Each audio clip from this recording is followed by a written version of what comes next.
ఇప్పుడు ఏమంటారు ఇక్కడ ప్రభుత్వం కూలుతుందన్న వాళ్ళు ఇప్పుడు ఎక్కడ అనట వాళ్ళు పడగొడతామంటే ఎమ్మెల్యేలు నిలబడతామంటున్నారు. తెలంగాణ అభివృద్ధి కోసమే కాంగ్రెస్లా చేరుతున్నారు. ఏ గూట్లో చేయి పెట్టినా అప్పుల కాగితమే కనిపిస్తుంది. మరి వెనకాలకెళ్ళి కొన్ని వేల కోట్లు సంపాదిస్తున్నారు. ఢిల్లీకి మొత్తం కూడా పైసలు పంపిస్తూ ఉన్నారు. మరి మొత్తం అప్పు అయితే ఏడికెళ్ళి పంపిస్తున్నారు మిస్టర్ రేవంత్ రెడ్డి గారు, తెలంగాణ ముఖ్యమంత్రి అయినటువంటి రేవంత్ రెడ్డి గారు? ఏ రకంగా ఢిల్లీకి ఇంతింత మూటలు పంపిస్తూ ఉన్నారు? ఏ రకంగా బ్యాక్ ఎండ్లో సెటిల్మెంట్లు జరుగుతూ ఉన్నాయి రెవెన్యూలో? ఎక్కడ చూసినా రెడ్డిల పేర్లు ఎందుకు వినబడతా ఉన్నాయి? సో కాల్డ్ మీ కుటుంబ సభ్యుల పేర్లు ఎక్కువగా ఎందుకు వినబడతా ఉన్నాయి? మరి దీనికి రేవంత్ రెడ్డి గారు సమాధానం చెప్పాలా? ఎక్కడ చూసినా అప్పులు అంటుర్రు. అప్పులని మాకు కూడా తెలుసు, అప్పులు ఉన్నాయని తెలుసు. తీరా చూస్తే ఎక్కడ కూడా అడ్మినిస్ట్రేషన్ లేదు. ఉచిత బస్సు తప్ప ఏమిచ్చిరని ఏమి ఇవ్వలే.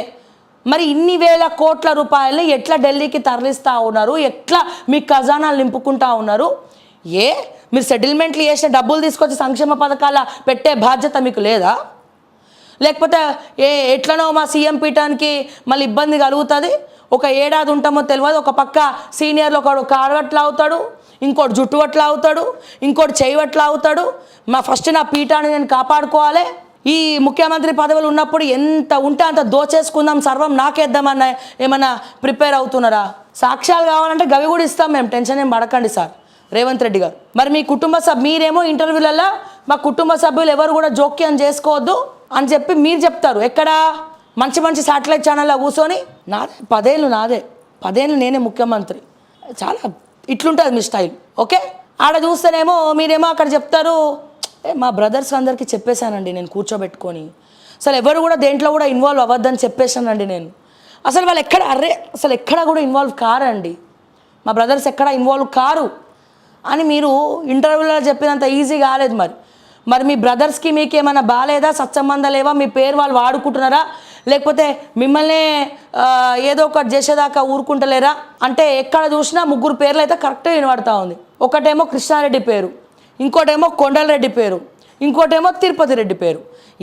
చూడు ఎందుకు మొన్న మీ కొడంగల్ కాన్స్టెన్సీలో తిరుపతి రెడ్డి కొండలరెడ్డి గారు ఆయన ఏమన్నా ఎమ్మెల్యేనా కొడంగల్కి? మొత్తం సీఎం చెక్కులు ఆయన ఇచ్చొచ్చిండట, ఏది సీఎం రిలీఫ్ ఫండ్ చెక్కులు మొత్తం ట్రోల్ అయింది. మీకు తెలియదా? మీ ఇంటెలిజెన్స్ రిపోర్ట్లు ఎంతసేపు మీ ఇంటెలిజెన్స్ సావే ఎవరితో మాట్లాడుతుంది ఏం మాట్లాడుతుందని కాదు, మీ తమ్ముళ్ళ మీద కూడా ఇంటెలిజెన్స్ రిపోర్ట్లు పెట్టండి. మీ తమ్ముళ్ళు ఉన్నారు కదా, కృష్ణారెడ్డి గారు, సో కాల్డ్ కొండలరెడ్డి గారు, సో కాల్డ్ తిరుపతి రెడ్డి గారు, ఇంకెంతమంది రెడ్డిలు ఉన్నారు నాకు తెలియదు కానీ, సో వీళ్ళ పేర్లు బయటికి వస్తున్నాయి. ఎందుకు వస్తున్నాయి? కంట్రోల్లో పెట్టుకోండి పిలిచి, దయచేసి మీ మేలు కోరి చెప్తా ఉన్నాం. మీరే వాళ్ళకి అథారిటీస్ ఇచ్చిండ్రా, వాళ్ళే మీకు తెలియకుండా చేస్తూ ఉన్నారా? నవనిర్మాణ్ మీడియా సంస్థ, టార్గెట్ మీడియా, ఈ రెండిట్లో కూడా కృష్ణారెడ్డి పేరే వినబడతా ఉంది. ఏది మున్సిపల్ అడ్మినిస్ట్రేషన్ హోర్డింగ్స్ వాళ్ళందరినీ కూడా రోడ్ల మీద పడేసి ఆర్ఎన్బి నుంచి మీ మున్సిపల్ అడ్మినిస్ట్రేషన్ ఎన్ఓసి లేకుండా ఆర్ఎన్బి నుంచి లెటర్ తీసుకొచ్చారు 5 లక్షలకు సుందరీకరణ పనులు అని చెప్పి. కోమటిరెడ్డి గారిని అడిగితే వాళ్ళు పోయి అడిగితే ఏమో నాకు తెలియదండి లెటర్ ఎట్లొచ్చిందో అంటున్నారు. సో ఇట్లా ఉంది. మరి ఎందుకు వస్తున్నాయి? రెవెన్యూ ఏమో తిరుపతి రెడ్డి పేరు వినబడతా ఉంది, ఉత్తుగా వినబడతా ఉన్నాయా? కావాలనే ప్రచారాలు చేస్తూ ఉన్నారా? ఇంకా బిల్స్ అయితే కాంట్రాక్ట్స్ అయితే గత ప్రభుత్వం ఎవడెవరికైతే కాంట్రాక్టర్లు బిల్స్ పాస్ చేసిరో ఇప్పుడు కూడా వాళ్ళకే పాస్ చేస్తూ ఉన్నారు. గవర్నమెంట్లో 5 పేర్లు వినబడుతున్నాయండి, 6 పేర్లు వినబడుతున్నాయండి. ఫస్ట్ పేరు ముఖ్యమంత్రి రేవంత్ రెడ్డి గారు, 2వ పేరు పొంగులేటి శ్రీనివాస్ రెడ్డి గారు, 3వ పేరు కొండలరెడ్డి గారు, 4వ పేరు తిరుపతి రెడ్డి గారు, 5వ పేరు కృష్ణారెడ్డి గారు, 6వ పేరు మెగా కృష్ణారెడ్డి గారు. మొత్తం ఏడ చూసినా మళ్ళీ ఇక్కడ ఏం మాట్లాడతారు? మళ్ళీ ఇక్కడికి వచ్చిగో వాళ్ళు పడగొడతామంటే ఎమ్మెల్యేలు నిలబడుతున్నామని. నాకు ఎక్కడో కొడుతుంది రాజా. ఎందుకు ఎక్కడో కొడుతుందంటే మరి వీళ్ళే మీరు గుంజుకుంటున్నారా, లేకపోతే వాళ్ళే ఎరేసి కావాలని ఎమ్మెల్యేలను మీ పార్టీలకి పంపిస్తున్నారా అనేది ఒక క్వశ్చన్ మార్క్. ఎందుకంటే మీరు ఎంక్వైరీ చేసుకోండి. ఇప్పుడు గూడెం మైపాల్ రెడ్డి కాంగ్రెస్లకు వస్తుండని చెప్పి వార్తలు వస్తూ ఉన్నాయి, చేరుతాడు ఇవాళ రేపు అని చెప్పి అంటూ ఉన్నారు. కానీ గూడెం మైపాల్ రెడ్డి అనే వ్యక్తి ఎవరికండి బినామీ? హరీష్ రావు బినామీ అయి ఉండి, హరీష్ రావు ఎప్పుడు మధుసూదన్ రెడ్డి అరెస్ట్ అయినా హరీష్ రావే పోతాడు, చిన్న ఎగ్జాంపుల్, ఎవడు అరెస్ట్ అయినా పడంచేర్ల ఏలోళ్ళైనా హరీష్ రావే పోతాడు. మరి ఎందుకు పోతాడు హరీష్ రావు? ఏం సంబంధం? మరి హరీష్ రావు బినామీ అయినటువంటి మహిపాల్ రెడ్డి మరి మీ పార్టీలకు వస్తూ ఉంటే హరీష్ రావు పంపిస్తున్నట్ట, బీఆర్ఎస్ వాళ్ళు పంపిస్తున్నట్ట, మహిపాల్ రెడ్డే బుర్రు ఒప్పుకుంటా గొర్రెలక్క వస్తున్నట్ట? దీనికి సమాధానం చెప్పండి. సో వీళ్ళందరూ మీ పార్టీలకు ఎందుకు వస్తున్నారు? ఎవరైనా పంపిస్తే వస్తున్నారా?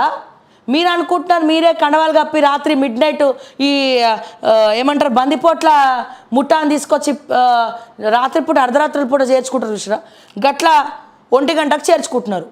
మీకు ఎవరిస్తారో సలహాలు నాకైతే అర్థం కావట్లేదు. మీ టీం అయితే అసలు పర్ఫెక్ట్ లేదు. ఇగో ఇక్కడ చూడండి. నెక్స్ట్, ఏ గూట్లో చేయి పెట్టినా అప్పుల కాగితమే కనిపిస్తుంది. ఓకే, ప్రతి నెల వడ్డీలే 7,000 కోట్లు చెల్లించాల్సి వస్తుంది. మహేశ్వరాన్ని మరో న్యూయార్క్ లాగా అభివృద్ధి చేస్తాం. ఓ వెరీ గుడ్ సార్. ఎందుకు అక్కడ ఏమైనా రియల్ ఎస్టేట్ ల్యాండ్స్ ఎక్కున్నాయా? చదువు ద్వారా బలహీన వర్గాలు పాలకులుగా ఎదగాలట. స్థానిక సంస్థల ఎన్నికల్లో ప్రచారం చేయకపోతే ఎంపీలు ఎమ్మెల్యేలు ఉద్యోగాలు ఉండవు. ఫస్ట్ రేవంత్ అన్న నీ ప్రియమైన చెల్లెగా చెప్తున్నా, ఫస్ట్ నీ సీటు ఉందా లేదా చూసుకో, ఉడుతుందా చూసుకో. ఎంపీలు ఎమ్మెల్యేలు ఉద్యోగాలు ఉండవు తర్వాత. ఫస్ట్ మీ సీటు ఉంటుందా ఉండదా? ఎందుకంటే మా నిరుద్యోగుల కోపం తెప్పించినావు. వాళ్ళు ఏమంటుండ్రు, లోకల్ బాడీస్లో రేవంత్ రెడ్డి అంతు చూస్తాం, కాంగ్రెస్ పార్టీకి తప్ప ఏ పార్టీకన్నా ఓట్లు గుద్దుతాం లోకల్ బాడీస్లా, కాంగ్రెస్కి మాత్రం ఓట్లు వేయమని వాళ్ళు చెప్తున్నారు. క్షమించాలి ప్లీజ్, నాకు నవ్వు వస్తుంది, నేను నవ్వినా, ఏమనుకోదు రేవంత్ అన్న. ఫస్ట్ అక్కడ మీ ఉద్యోగం ఉండాలి. మీ ఉద్యోగం ఉంటేనే కదా ఎంపీల ఎమ్మెల్యేల ఉద్యోగాలు ఉండేవి. వాళ్ళేముంది గోడ మీద పిల్లులు. కాంగ్రెస్ వాళ్ళు ఏ పార్టీలకైనా జంప్ అవుతారు మళ్ళీ ఎమ్మెల్యేలు.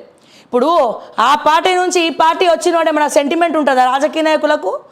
ఆ పార్టీ నుంచి ఈ పార్టీకి వచ్చినాడు ఈ పార్టీ నుంచి ఆ పార్టీకి పోలేడా అన్న రేవంత్ అన్న? పోతాడు కదా. ఓ లేదు రేవంత్ రెడ్డి మమ్మల్ని కాపాడిండు, కండవాలు కప్పి మరి పిలిచిండు రాత్రి 1 గంట అని చెప్పి వాళ్ళు రేవంత్ రెడ్డి కోసం న్యాయం ధర్మం అని పీఠం ఎక్కి ఇట్లా బొబ్బిల రాజాలా కూర్చుంటారు అనుకున్నారా? కూర్చోవాలన్నా వాళ్ళకి కావాల్సింది పదవులు, వాళ్ళకి కావాల్సింది మంత్రి పదవులు, వాళ్ళకి కావాల్సింది పవర్. ఆ పవర్ కోసమే ఆడికెళ్ళి ఇడికి వచ్చిర్రు. మళ్ళీ ఆ పవర్ ఏడికిపోతే ఆడికి రొటేట్ అవుతూ ఉంటారు. వీళ్ళు కాంగ్రెస్లో ఉంటారని అనుకోకు రేవంత్ అన్న, నిండా మునిగిపోతావు. అర్థమైందా? కావాలంటే నువ్వు ఎంక్వైరీ చేసుకో. నా మార్నింగ్ న్యూస్లు మొత్తం చూడండి, ఆల్రెడీ చూస్తురంట కొంతమంది చెప్తా ఉన్నారు.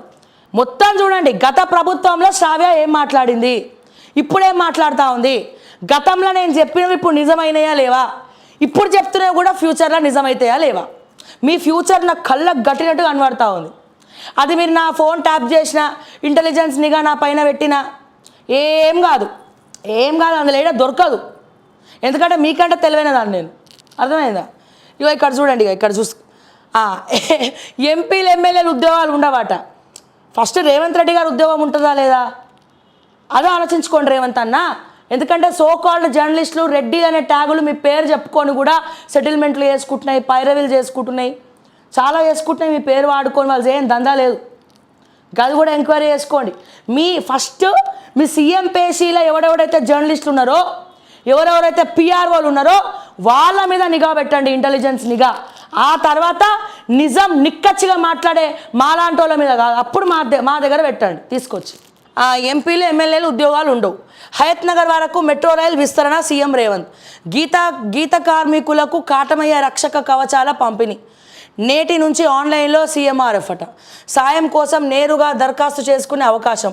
ఆ ఆన్లైన్లో సరిగ్గా వీళ్ళు దరఖాస్తు చేసుకునే టైంకి ఇంటర్నెట్ ఉండదు. మనం అసలే గవర్నమెంట్లో ఏదైనా చక్కగా ఉంటుందా?